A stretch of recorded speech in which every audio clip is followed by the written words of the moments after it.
नाराजी राष्ट्रवादी काँग्रेसमध्ये, तशीच नाराजी ही शिवसेनेमध्ये सुद्धा आहे।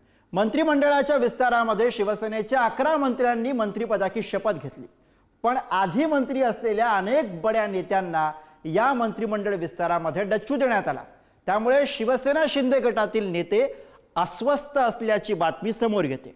या मंत्रिमंडळ विस्तारामध्ये अब्दुल सत्तार, तानाजी सावंत, दीपक केसरकर, विजय शिवतारे आणि प्रकाश सुर्वे यांचा पत्ता कट करण्यात आलाय। बघूयात या संदर्भातील हा स्पेशल रिपोर्ट।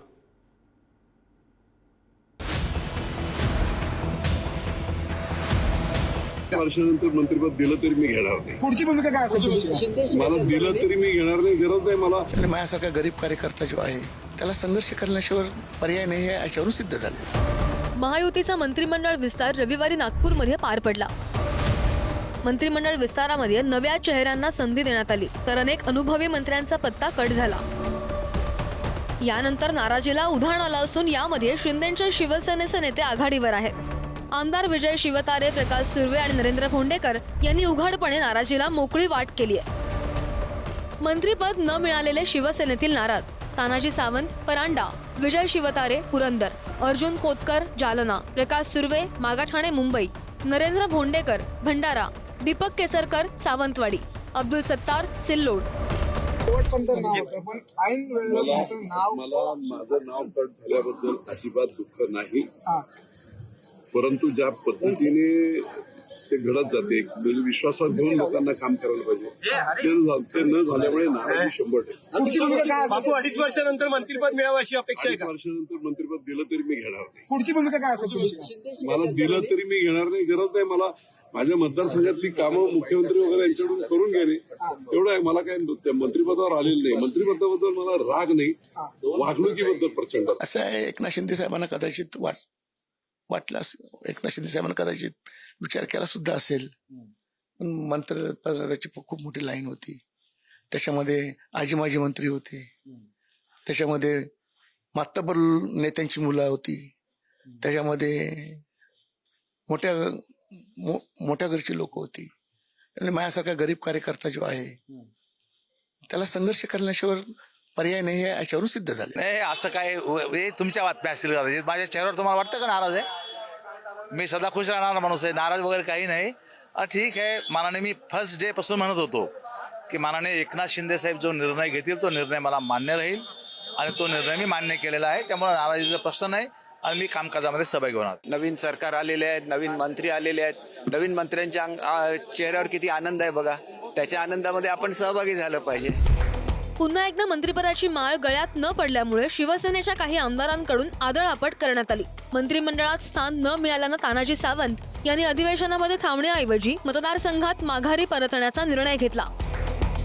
शिवसेनेतील अंतर्गत नाराजी समोर आल्यावर एकनाथ शिंदे यांनी कठोर निर्णय घेण्याचा विचार केलाय।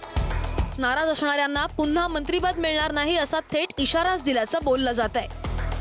आमच्यातल्या कुणाला आपल्याला रिप्लेस करायचं असेल, या 2.5 वर्षात करायचं असेल, 2.5 वर्षाच्या पूर्वी करायचं असेल, तर आम्ही तसे पूर्ण अधिकार हे माननीय शिंदे साहेबांना दिलेले आहेत। त्यामुळं श्रद्धा सबुरी जे श्रद्धेय साईबाबांचं वाक्य आहे ते जर ध्यानामध्ये ठेवलं तर मी आपल्याला सांगतो, ज्या लोकांना आता संधी मिळाली नाही त्यांना नजीकच्या काळात माननीय शिंदे साहेब जरूर संधी देतील। मला असं वाटतं असे एक नाही, अनेक लोकांची हीच मानसिकता आहे। काही मी सांगितलं ना, काही जणांनी राजीनामे सुद्धा दिलेले इंटरनल पक्षांतर्गत, काही देतील आणि काही बॅग बांधून पुन्हा आपल्या मतदारसंघात आपल्या गावाकडे कालच निघून गेले। भाजपने सुद्धा रवींद्र चव्हाण यांच्यासह वरिष्ठ नेते सुधीर मुनगंटीवार यांच्या मंत्रिपदाचा पत्ता कट केला। मात्र रवींद्र चव्हाण यांना भाजपकडून प्रदेशाध्यक्ष पदाची जबाबदारी देण्यात येणार असल्याचं सांगण्यात येत आहे। मग सुधीर मुनगंटीवार यांचं काय होणार याची चर्चा राजकीय वर्तुळात रंगू लागली आहे। अशातच मुनगंटीवार यांनी केंद्रीय मंत्री नितीन गडकरी यांची भेट घेत 1.5 तास चर्चा केली।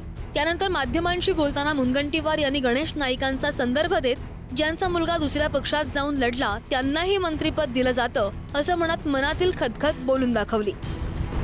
एवढीच इच्छा आहे की मंत्रिमंडळामध्ये माझं नाव आहे असं सांगण्यात आलं, आणि काल ते नव्हतं।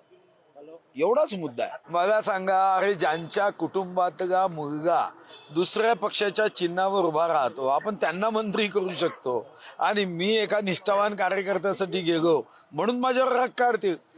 पक्ष असा संकुचित विचार कधीच करत नाही. पक्षाने काही लोकांना मंत्रिमंडळात न घेण्याच्या पाठीमागे त्यांना काही विशिष्ट जबाबदारी देण्याचा मानस तयार केलेला आहे.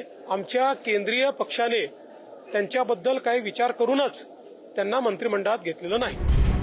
विधानसभा निवडणुकीमध्ये महायुतीनं तब्बल 232 जागांवर बाजी मारली. मात्र राज्य मंत्रिमंडळामध्ये एकूण 43 मंत्रिपदं आहेत. त्यामुळे मंत्रिपदासाठी ताळमेळ साधणं महायुतीच्या 3ही पक्षांच्या वरिष्ठांना कठीण होतं. अशा परिस्थितीत आमदारांनी समजून घेणं आवश्यक असताना नाराजी व्यक्त करणं कितपत योग्य आहे असा प्रश्न उपस्थित होतोय. ब्युरो रिपोर्ट, पुढारी न्यूज.